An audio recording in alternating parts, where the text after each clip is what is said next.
तो हेलो दोस्तों, स्वागत है आप सभी लोगों का फिर एक बार शानदार और मज़ेदार वीडियो में। तो दोस्तों, इस वीडियो में हम लोग क्लास 10 में बायोलॉजी प्रकाशन का एक्सरसाइज 6.3 का क्वेश्चन नंबर 11 और 12 सॉल्व कराएंगे, जो हमारा एकदम आसान क्वेश्चन है। और इस वीडियो में इन दोनों क्वेश्चन को हम लोग एकदम लाजवाब तरीके से सॉल्व करेंगे। आप सभी लोग वीडियो को पूरा देखें ताकि आप सभी लोगों को दोनों क्वेश्चन समझ में आ जाएँ। तो ये अपना 11 नंबर क्वेश्चन सॉल्व करते हैं। देखते हैं 11 नंबर क्वेश्चन क्या कह रहा है। दोस्तों, 11 नंबर क्वेश्चन को हम लोग एकदम आसानी से और बेहतरीन तरीके से सॉल्व करने वाले हैं। आप सभी लोग वीडियो को पूरा देखेंगे तो ये क्वेश्चन आप सभी लोगों को एकदम आसानी से और चुटकी में समझ में आ जाएंगे। तो ये 11 नंबर क्वेश्चन सॉल्व करते हैं। देखते हैं क्वेश्चन क्या कह रहा है।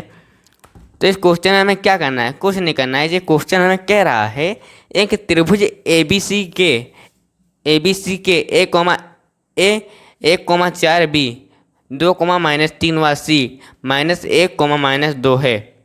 ये हमारे त्रिभुज ABC के बिंदु हैं, ठीक है। तो सिद्ध करो कि त्रिभुज के केंद्रक के निर्देशांक 2/3, -1/3 होंगे, ठीक है। ये एकदम आसान क्वेश्चन है। इसको हम क्या करेंगे, सबसे पहले अपना एक त्रिभुज बनाएंगे।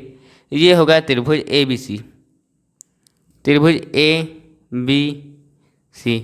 ये बिंदु हो गया। ए का मान कितना है, 1,4। ए का मान है 1,4। बी का मान कितना है, बी का मान है 2, -3, 2, सी का मान क्या है, -1, -2, ठीक है। सी का मान -1, -2 है, ठीक है। यहाँ पे हमें क्या ज्ञात करना है, तो सिद्ध करो कि त्रिभुज के केंद्रक के निर्देशांक कितने होंगे। निर्देशांक 2/3, -1/3 होंगे, ठीक है। तो आप लोग जानते हैं त्रिभुज के केंद्रक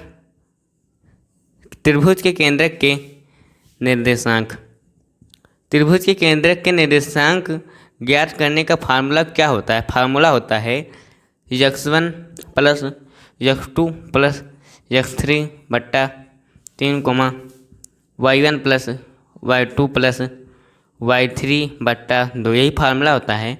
x1 का मान क्या होगा, x1 का मान यहाँ पर 1 हो जाएगा। हमारा एक x1 का मान होगा, x1 का मान 1 हो जाएगा, प्लस x2 का मान कितना होगा, +2 होगा 2। x3 का मान कितना होगा, -1 होगा। यहाँ पर -1 हो जाएगा, बट्टे में हमारा 3 आ जाएगा, y1 का मान कितना होगा, y1 का मान होगा 4, प्लस y2 का मान कितना होगा, -3 और y3 का मान कितना होगा, -2 होगा, ठीक है। -2 एकदम लाजवाब तरीके से -2 हो जाएगा, -2/3 होगा यहाँ पर, ठीक है। क्या करना है हमें, यहाँ पर 1 से 1 हमारा कट जाएगा तो 2/3 आ जाएगा। यहाँ पर हमारा -3, यहाँ पर भी है -2, यहाँ पर भी है। ये दोनों माइनस के जुड़ जाएंगे तो कितना आ जाएगा, 4 + -5 हो जाएगा, बट्टे में कितना आ जाएगा, 3 आ जाएगा। बराबर में हमारा क्या आएगा, 2/3 हो जाएगा।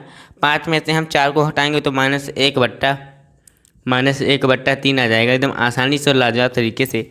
यहाँ पे हमें केंद्रक के निर्देशांक कितने दिए गए थे, केंद्रक के निर्देशांक हमें सिद्ध करने के 2/3, -1/3 होगा। तो यहाँ पे हमारे त्रिभुज के केंद्रक के निर्देशांक कितने आ चुके हैं, 2/3, -1/3 आ चुका है। क्वेश्चन नंबर जो 11 है हमारा एकदम आसानी से सॉल्व हो चुका है।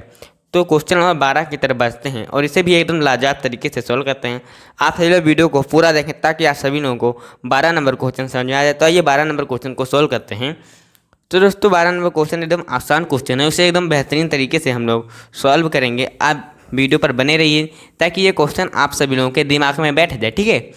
एकदम आसानी से इस क्वेश्चन को हम लोग सॉल्व करेंगे बिना अटके बिना भटके, ठीक है। आइए क्वेश्चन को सॉल्व करते हैं एकदम लाजवाब तरीके से। तो ये क्वेश्चन हमें कह रहा है बिंदु P किसी रेखाखंड AB को 3:2 के अनुपात में बाह्य विभाजित करता है। यदि बिंदु A व B के निर्देशांक क्रमशः 4, 3 व 2,1 है तो सिद्ध करो कि P के निर्देशांक -2, -3 है, ठीक है। ये एकदम आसान क्वेश्चन है। इसमें एक रेखा दी गई है हमें, तो इसमें उस रेखा का एक बिंदु P है। P किसी रेखाखंड AB को, यानी कि बिंदु P किसी रेखाखंड AB को 3:2 के अनुपात में बांटता है, ठीक है।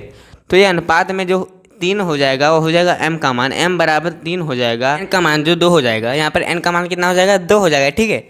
m का मान 3 हो जाएगा और n का मान 2 हो जाएगा।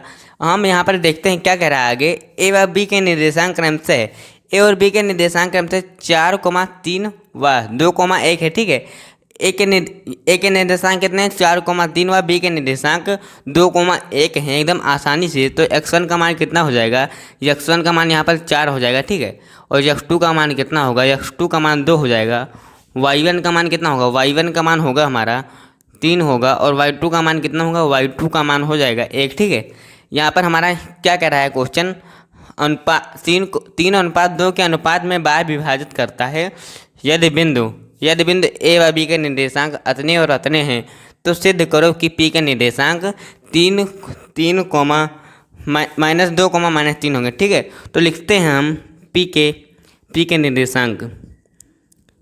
के निर्देशांक तो पी के निर्देशांक अगर हमें ज्ञात करने होते तो हम क्या फार्मूला लगाते यम x2 माइनस यन x1 बट्टा यम माइनस एन। इस फार्मूले का हम इस्तेमाल करते।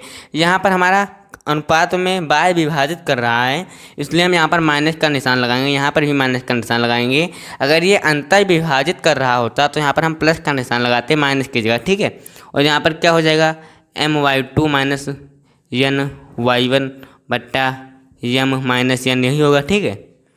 अब हमें क्या करना है, हमें कुछ नहीं करना। यहाँ पर क्या होगा, यम की जगह 3 हो जाएगा, x2 की जगह 2 हो जाएगा, माइनस n की जगह 2 होगा, x1 की जगह 4 होगा। बट्टे में हमारा कितना आ जाएगा, बट्टे में हमारा आ जाएगा यम माइनस यन यानी कि 3 - 2 हो जाएगा, ठीक है। कोमा यम का मान कितना है 3 है, 3 गुणे y2 का मान कितना है 1 है, माइनस यन का मान कितना है 2 है, y1 का मान कितना है 3 है। बट्टे में हमारा कितना आ जाएगा, बट्टे में कितना आ जाएगा 3 - 2 आ जाएगा, 3 - 2, ठीक है। बराबर में क्या होगा, यहाँ पर 3 दूनी 6 हो जाएगा और 4 दूनी 8 हो जाएगा। तो यहाँ पर क्या आ जाएगा 6 - 8 बट्टा 2, ठीक है। 6 - 8 बट्टा 1 आ जाएगा, यहाँ पर 1। 3 में से 2 को घटाएंगे कितना आएगा, 1 आ जाएगा। कॉमा लगाएंगे यहाँ पर हम कॉमा लगाएंगे। 3 एकम कितना हो जाएगा, 3 एकम 3 हो जाएगा, यहाँ पर 3 हो जाएगा, माइनस 3 दूनी 6 हो जाएगा, 6। बट्टे में कितना आएगा हमारा, 3 में से 2 को घटाएंगे 1 आ जाएगा एकदम आसानी से। यहाँ पर हमारा 6 में से हम 8 को हटाएंगे तो कितना आएगा हमारा -2 आ जाएगा, -2, ठीक है। यहाँ पर 3 में से 6 को हटाएंगे तो -3 आ जाएगा। तो यहाँ पर हमें क्या सिद्ध करना था, हमें सिद्ध करना था कि P के निर्देशांक -2, -3 होंगे। तो यहाँ पर हमारे P के निर्देशांक -2, -3 एकदम लाजवाब तरीके से आ चुका है।